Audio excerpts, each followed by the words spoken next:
তুমি জান্নাতের কোন দরজা দিয়ে যেতে চাও কমেন্টে অবশ্যই জানাও। জান্নাতের 8টি দরজা আছে। প্রথম দরজা বাব আল জিকির। এই দরজা দিয়ে সেই সব মুসলমান প্রবেশ করবে যারা আল্লাহর জিকির করে।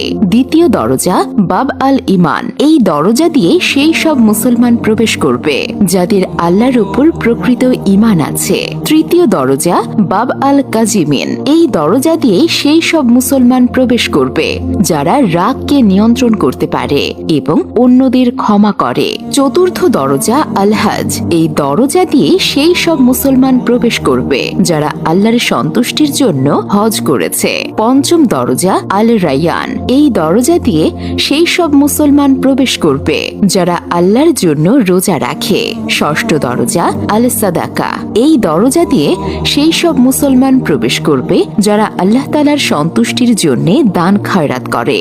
সপ্তম দরজা আল জিহাদ। এই দরজা দিয়ে সেই সব মুসলমান প্রবেশ করবে যারা আল্লাহর রাস্তায় জিহাদ করে।